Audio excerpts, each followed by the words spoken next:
If you've ever gotten help moving, you can have an incredible career. Careers of impact, careers that matter, are always going to be built through relationships and networking. And I don't mean going to events, and I don't mean messaging strangers on LinkedIn and all that nonsense we were told. I'm talking about real, true, authentic, genuine networking. I'm going to tell you a story, mostly true.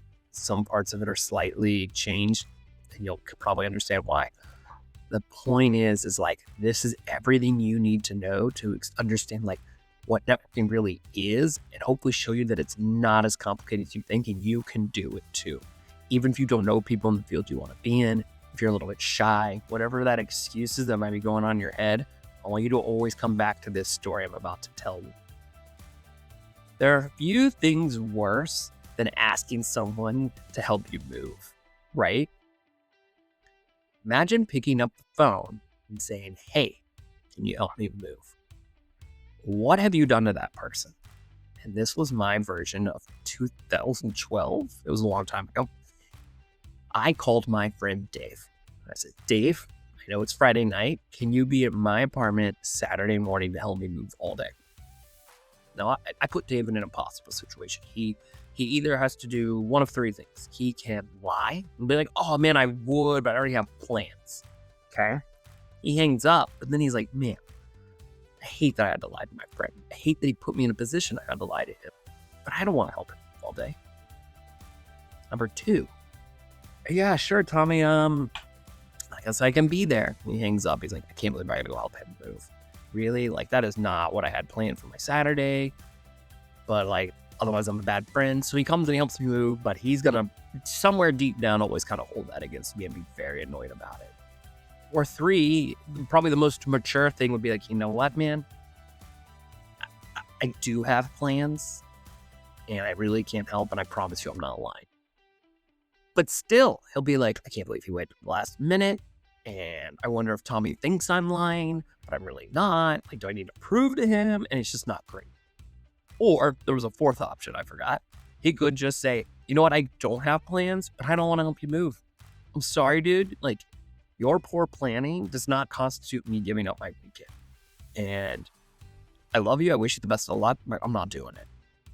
That might be the mature thing to do, but like, there will always be a weird tension between us. That would take a while to kind of get over. And he wouldn't be wrong for doing that. But like, you know what I mean? I think that we all know that would land kind of weird. That could be a delicate thing for a relationship, a friendship. But none of those things happened. I called Dave. I said, man, I need help moving. You know what he said? Absolutely. What time do I need to be there? Oh, I don't know, man, like 9. I'll be there at 8:30. I'll bring bagels. What kind do you want? I'll block off everything. You want the whole day? Oh, man, yeah, maybe. I don't know. Okay, great. I'll be there. He showed up. Couldn't have been more helpful. How did I do that? Why? See, here's the thing, guys. That wasn't a shock to Dave to get that phone call Friday night. 2 months earlier, I had reached out to Dave and said, Dave, I'm having issues with my roommate. He didn't pay rent. I mean, he ultimately paid me back a few days later, but that was a really stressful couple of days. I don't know if he wants to be here anymore. I'm scared he's just going to like blow out of town one day. I'm getting really nervous. Dave, what do you think?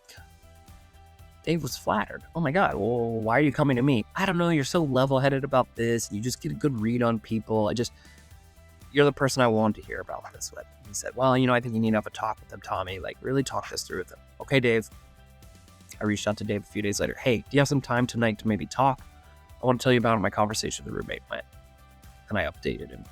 The next month, Dave, got any time to talk the next day or two? Of course, what's up? Roommate stuff. Sure, buddy. Let's talk tonight. Got on the phone. I was like, hey, man, he did it again. What would you do if you were me? And he said, hey, I think this has got to be it for you, man. I would start looking for other places to live. Oh, damn, I didn't want to hear that, but you're right. Okay. A few days later, hey, Dave, I'm going to go look at like these 3 or 4 buildings. What do you think? Oh, yeah, you know, I really like that one. I used to have a friend who lived there. Oh, no kidding. Okay, great. Hey, Dave, I went and looked at the one that your friend used to live in that you liked. I went there first. Turns out they have a unit available. I think it's going to work out. I'll keep you updated. Oh my God, great, Tommy. Then I called Friday night, the next day. Dude, you never believe it? I got the unit. Well, they want me to move in tomorrow. That's the only day like the elevator's available. Otherwise, I'm stuck for another 2 weeks. I have to start paying rent tomorrow, and I don't want to double did it. Like, dude, can you help me? Do you see why Dave was like, oh my God, of course I can.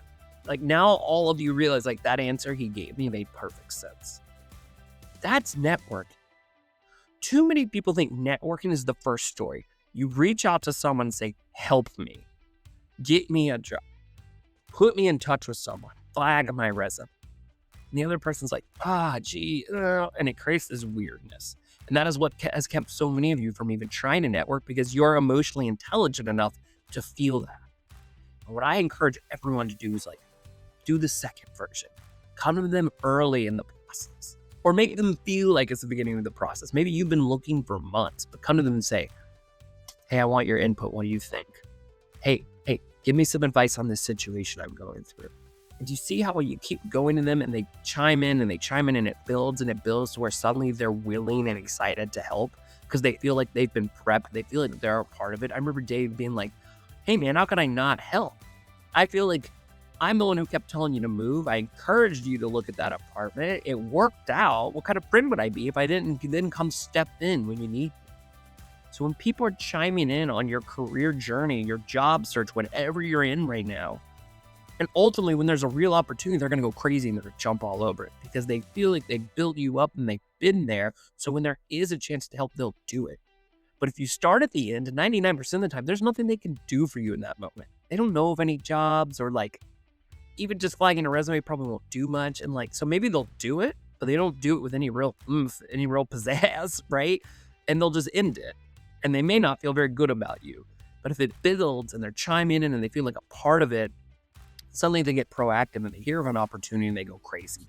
And not only do they help you have an introduction, they recommend you, they follow up, they do all sorts of crazy things to shove you into that opportunity.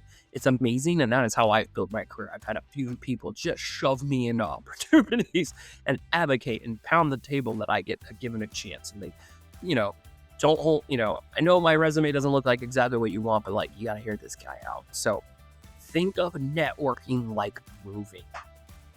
That is what we teach in Career Investors. And if you're not familiar with Career Investors, you can always click the link below and learn more about our private group.